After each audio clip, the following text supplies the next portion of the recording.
O amor é maior que minha mente entenda, e mais do que eu sei.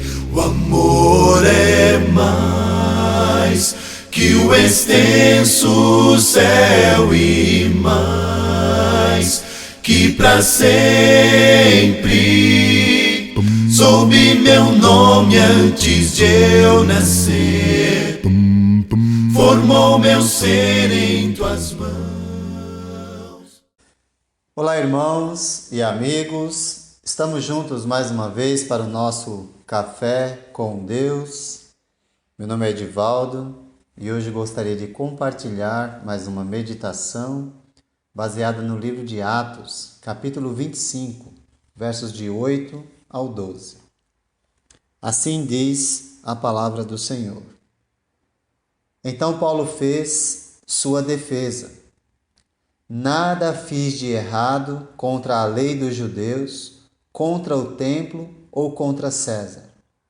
Festo, querendo prestar um favor aos judeus, perguntou a Paulo: Você está disposto a ir a Jerusalém e ali ser julgado diante de mim acerca destas acusações? Paulo respondeu: Estou agora diante do tribunal de César, onde devo ser julgado. Não fiz nenhum mal aos judeus, como bem sabes. Se de fato sou culpado de ter feito algo que mereça a pena de morte, não me recuso a morrer. Mas se as acusações feitas contra mim por estes judeus não são verdadeiras, ninguém tem o direito de me entregar a eles. Apelo para César. Depois de ter consultado seus conselheiros, Festo declarou: Você apelou para César irá. No capítulo 24, verso 27, nós lemos: Passados 2 anos, Félix foi sucedido por Pórcio Festo. Todavia, porque desejava manter a simpatia dos judeus, Félix deixou Paulo na prisão. Apenas por um capricho de um governador, Paulo continuou preso. Mas eu creio que tudo isso faz parte do plano divino de conduzir Paulo a Roma, como ele disse em capítulo 23, verso 11. Como você testemunhou a meu respeito em Jerusalém, deverá testemunhar também em Roma. Os principais sacerdotes e os judeus mais influentes de Jerusalém, quando Festo foi para uma visita em Jerusalém, continuaram apresentando acusações falsas contra Paulo. No capítulo 25, versos de 1 a 7, podemos confirmar isso. Mas o que mais me chama a atenção nesse trecho é que se passaram 2 anos e os judeus ainda continuam guardando o mal dentro de si e tramando destruir a vida de um inocente, do irmão Paulo. Que coração duro, cheio de ódio, esses religiosos desenvolveram durante 2 anos e ainda continuam sendo controlados pela maldade. Para eles, a maldade é o correto e em sua hipocrisia ainda tramam o mal, como se estivessem a favor da justiça. Esses religiosos estão investindo seu tempo em tramar o mal. Mais tarde, o apóstolo Paulo vai escrever aos Romanos falando a respeito dos pecadores de um modo geral. Além do mais, visto que desprezaram, que é o caso desses religiosos, desprezaram o conhecimento de Deus, Deus, os entregou a uma disposição mental reprovável para praticarem o que não deviam. É mais ou menos assim. Vocês querem viver na prática da maldade? Então vivam. E Paulo continua: tornaram-se cheios de toda injustiça, maldade, ganância e depravação. Estão cheios de inveja, homicídio, rivalidades, engano e malícia. São bisbilhoteiros, caluniadores, inimigos de Deus, insolentes, arrogantes e presunçosos. Desobedecem a seus pais, são insensatos, desleais, sem amor pela família, implacáveis. Embora conheçam o justo decreto de Deus, de que as pessoas que praticam essas coisas merecem a morte, não somente continuam a praticá-las, mas também aprovam aqueles que as praticam.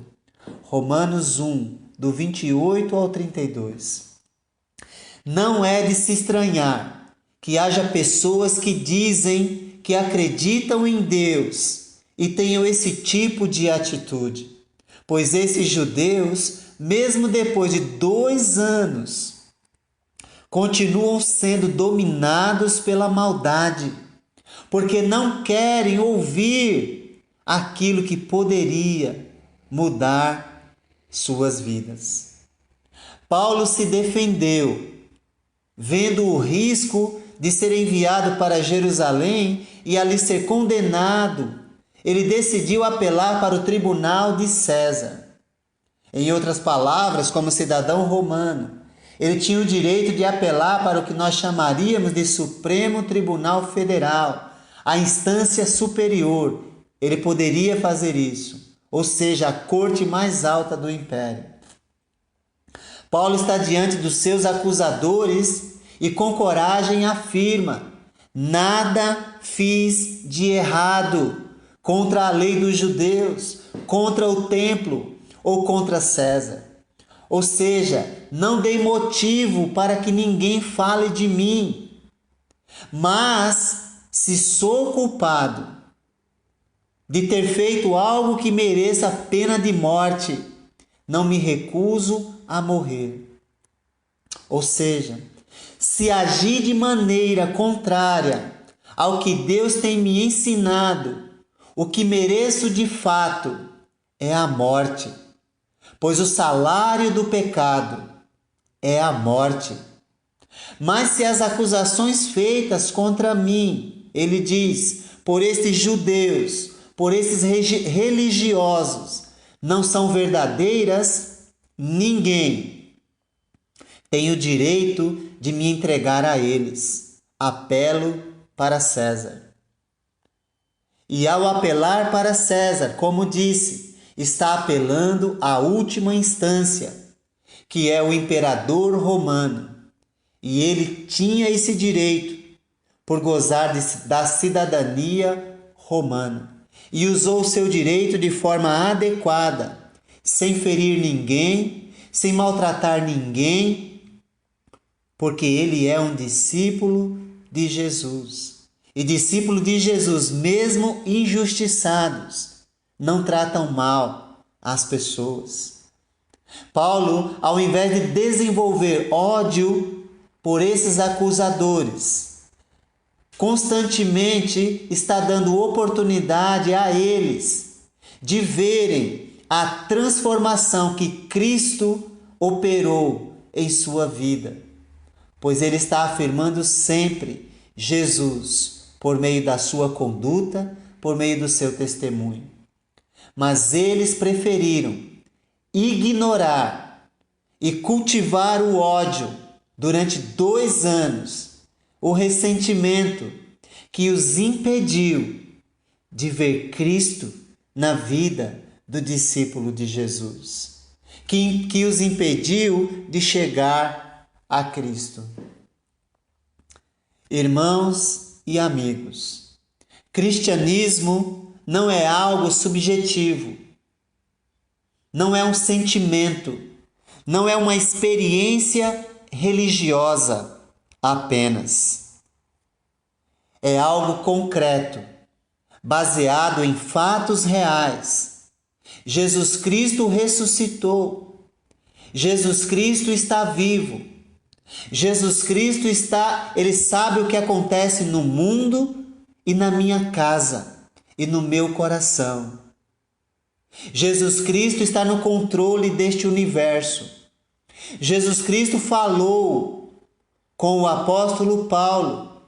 Jesus Cristo deu uma missão a ele e ele cumpriu essa missão do modo como Jesus cumpriu a dele, não permitindo que o mal controlasse a sua vida, mas o bem o tempo todo.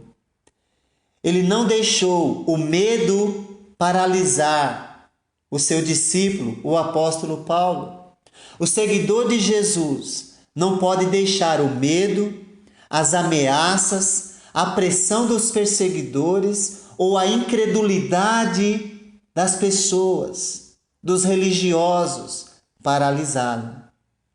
Ele sabe que aqueles que matam o corpo não podem matar a alma. Ele sabe que um dia será ressuscitado, assim como Cristo foi ressuscitado. E isso o motiva a viver como Cristo viveu. Se você tiver tempo, o que desenvolverá na sua vida nos próximos 2 anos? Os judeus religiosos desenvolveram ódio, ressentimento e rancor. Enquanto Paulo, nesses 2 anos que se passaram, desenvolveu serenidade, paciência e amor. Do mesmo modo que Jesus agiu e viveu, o discípulo Paulo agiu e viveu, aproveitando o tempo que Deus dá nesse mundo para desenvolver serenidade, paciência e amor. Que Deus te abençoe e que você use o dia que você tem para desenvolver serenidade, paciência e amor, e não ser controlado pelas pressões deste mundo e nem das pessoas, e não mudar a sua conduta por causa da conduta das pessoas. Que Deus te abençoe. Teu sopro em mim pôde a vida dar, e ouviu-me estando a chorar. Tua forte mão veio me tocar, pôs em meus lábios louvor, tocou meus olhos e o mundo vi, e tua palavra ouvi. O amor é mais